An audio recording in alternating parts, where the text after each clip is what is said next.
Allergic rhinitis, allergic rhinitis क्या है? ये भी लंग्स का डिसऑर्डर है। लास्ट तो हमने जो है वो डिस्कस किए थे एस्थमा और सीओपीडी, वो दो भी हमारे पास लंग्स के ही डिसऑर्डर थे, रेस्पिरेटरी डिसऑर्डर्स थे।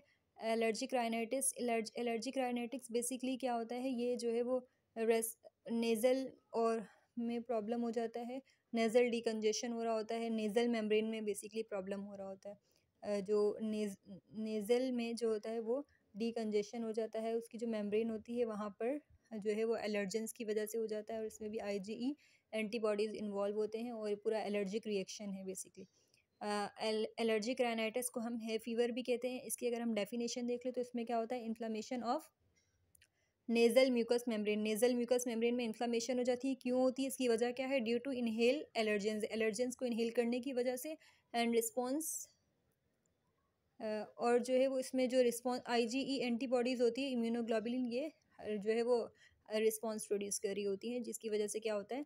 एलर्जिक रिएक्शन कॉज हो जाता है। अगर हम टाइप्स की बात कर ले तो एलर्जिक राइनाइटिस दो तरह का होता है, सीजनल और परसिस्टेंट। सीजनल का मतलब होता है जैसे कि मौसम चेंज होता है, जैसे कि विंटर आ जाता है, हवा चल रही होती है, तो उसमें जो है वो पॉलेंस वगैरह इनकी वजह से हो जाता है। और परसिस्टेंट का मतलब होता है, परसिस्टेंट को हम पेरिनियल भी कहते हैं, जो कि मतलब पूरा साल ही रहता ये मतलब ज़्यादातर टाइम जो है वो पेशेंट को होता है, उसको हम कहते हैं परसिस्टेंट। एटियोलॉजी की बात करें कॉज की, तो इसमें हमारे पास जो कॉज आ जाती है मेन, इसमें जो है वो एलर्जन को इनहेल करने की वजह से हो जाता है, इनहेल एलर्जेंस, और डस्ट की वजह से हो जाता है।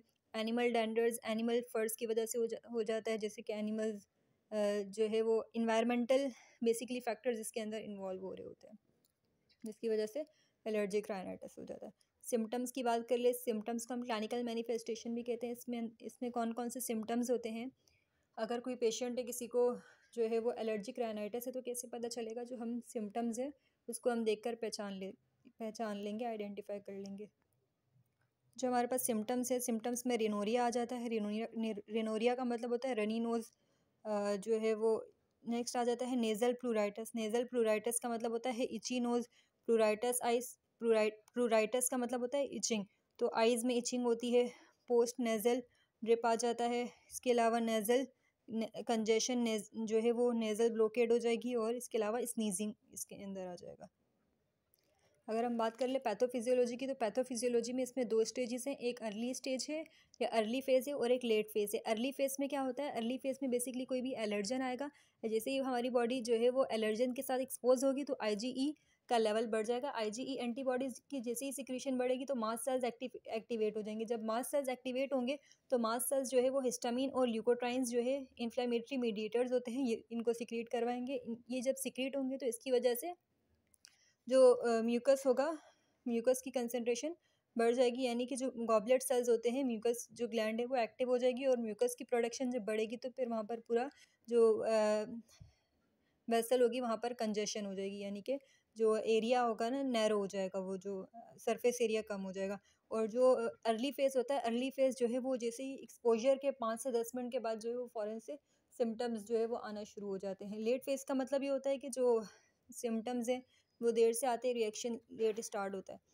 अगर हम बात कर ले लेट फेज़ में मास्ट सेल्स जैसे ही वो आकर के जो है वो एलर्जन बॉडी के साथ एक्सपोज होगा, मास्ट सेल्स एक्टिवेट हो जाएंगे। अब मास्ट सेल्स में स्पेसिफाई कर लिया यहाँ पर इंटरल्यूकिन्स कौन कौन से एक्टिवेट होंगे। एक इंटरल्यूकिन 4 और इंटरल्यूकिन 13 एक्टिवेट होंगे। जब जैसे ही एक्टिवेट होंगे तो क्या होगा? नेज़ल में क्या हो जाएगी? इन्फ्लामेशन हो जाएगी। अगर हम बात कर लें डायग्नोस्टिक टेस्ट की, तो इसमें डायग्नोस्टिक टेस्ट में हम सीरोलॉजी की टेस्टिंग कराते हैं, सीरम टेस्टिंग कराते हैं कि उसके अंदर आईजी एंटीबॉडीज़ होंगी, तो फिर पता चल जाएगा कि भाई जो है वो एलर्जिक राइनाइटिस की कंडीशन है। उसके अलावा जो है वो रास्ट होता है। रास्ट का मतलब होता है रेडियो एलर्जो सॉर्बेंट टेस्ट, जिससे क्या पता चलता है? इस टेस्ट से जो है वो आईजीई एंटीबॉडीज़ का लेवल पता चल रहा होता है। अगर हम बात कर ले फार्माकोलॉजिकल मैनेजमेंट की, तो फार्माकोलॉजिकल मैनेजमेंट का मतलब होता है कि कैसे हम ड्रग्स को यूज़ करके मैनेज कर सकते हैं। तो इसमें हम एंटी हिस्टामिन्स ड्रग्स दे रहे होते हैं, डीकंजेस्टेंट्स यूज़ करवा सकते हैं अगर तो एलर्जिक राइनाइटिस हो गया है, कॉर्टिकोस्टेरॉइड्स यूज़ करवा सकते हैं, और ल्यूकोट्राइन्स रिसेप्टर एंटागोनिस्ट यूज़ करवा सकते हैं।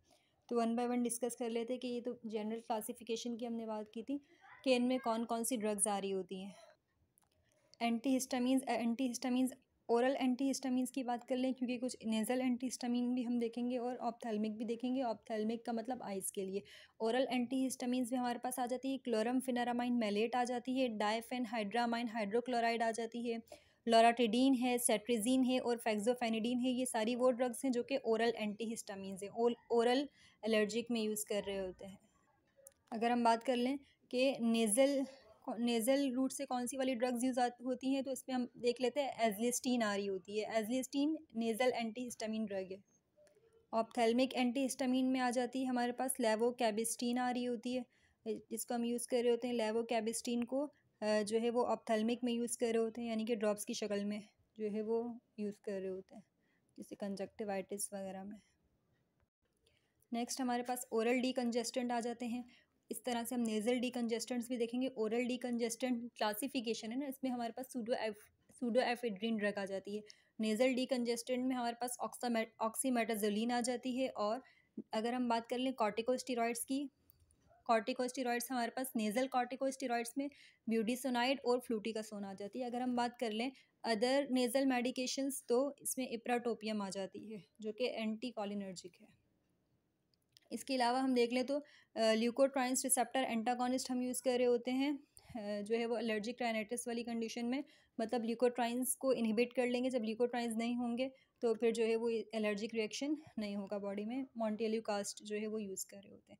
अगर हम देख लें भाई किस तरह से हम non pharmacological treatment, non pharmacological का मतलब ये होता है कि ड्रग्स के बगैर किस तरह से हम मैनेज कर सकते हैं। तो इसमें बेसिकली एलर्जेंस को अवॉइड करना होता है।